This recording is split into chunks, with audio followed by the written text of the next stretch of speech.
No two pregnancies or birthing experiences are the same. From the parents to the baby to the months leading up to birth and the adjustments that come after it, the same applies to a mom's care. According to the U.S. Department of Health and Human Services, a healthy mom-to-be should go to a checkup every month for weeks 4 through 28, twice a month for weeks 28 through 36, and then weekly until she gives birth. But not all women have the opportunity to go to those appointments. Issues like not having transportation to get to a clinic, not being able to pay for care, or not having someone to look after children they may already have can make it difficult or even impossible to make it to the doctor. So what do I do when I work 60 hours a week and I have 3 small children and I'm pregnant?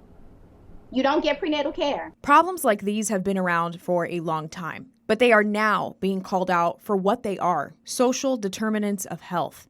These are the things that affect someone's ability to stay healthy, but aren't explicitly healthcare provisions. There are a host of determinants affecting a woman's access to healthcare, but there is a driving force behind many of them: racism. The history of this country has shown us that the medical establishment is not to be trusted, particularly when it comes to Black and brown bodies. Harriet A. Washington chronicled this history in her book Medical Apartheid: The Dark History of Medical Experimentation on Black Americans from Colonial Times to the Present. Each of these people are researchers, very famous, very successful American researchers, and most of them have sterling reputations. All of these men have wonderful reputations, and every one of them abused and mutilated Black people in order to achieve these reputations. Fast forward to today, and just in the scope of maternal mortality, Black women have a pregnancy-related mortality ratio approximately 3 times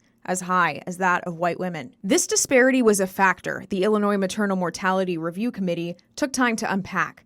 It found Black expectant mothers in Illinois are 6 times more likely to die than white expectant mothers. And in the committee's 2018 report, an entire page noted how racism and provider bias were key factors contributing to maternal deaths. For example, a case study in the report told the story of Jasmine's death.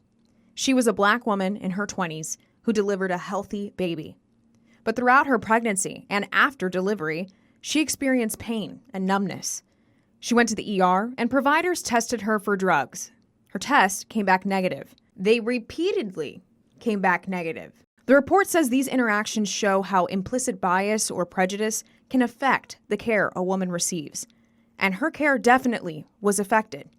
Jasmine died of a pulmonary embolism just 18 days after giving birth.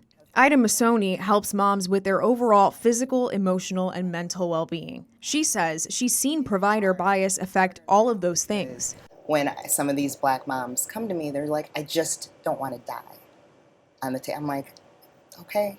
But it breaks my heart, it's that, like, yeah, this is the most amazing time in your life, and your big thing for me in the room is I just don't want to die. Got you.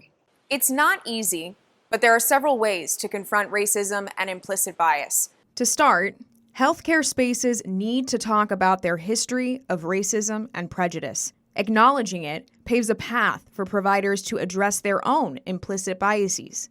Once we, as a nation, collectively acknowledge that there is systemic racism and have conversation around racism, then what we will find is that not only will health care be affected, but the social determinants that are impacting health care will also be affected. Another solution is for healthcare providers to build stronger connections with women of color. Because for some people of color, when white people walk into the room, they are triggers, period. So when you have a provider that looks like you, at a minimum, that relieves some of that immediate trigger is released. A study published by the American Medical Association backs Deggans up. It found ethnic differences between physicians and patients are often barriers to partnership and effective communication. Midwife and former delivery nurse Nicole Deggans is working to connect women of color to existing providers of color with her resource System Midwife Productions. There shouldn't have been such a difficulty for Black women to find the Black providers that they were looking for. So without much technical knowledge or anything, I started one of my first websites. We manually would enter people one by one by one. And last year, I found an automated system that makes it much easier, much more up to date, much better for everybody. The search functionality is better. So it's exciting. And another part of the solution is empowering expectant mothers, specifically women of color, to demand quality care.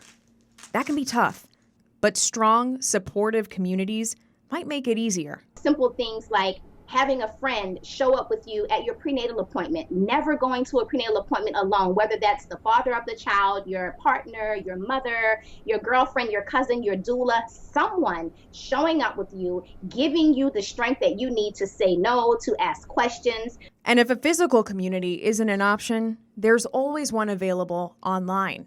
I found some, like with Black Mamas Matter, just hashtagging that will lead moms down lots of roads. And reaching out to just about anybody on those hashtags, people respond. It took time to institutionalize biases within the medical industry. It'll take time to break them down. But in the words of Jones, we all own a piece of decreasing maternal mortality and eliminating the vast disparity that exists between ethnic groups. and with a collective push, we can rebuild the system in favor of all women.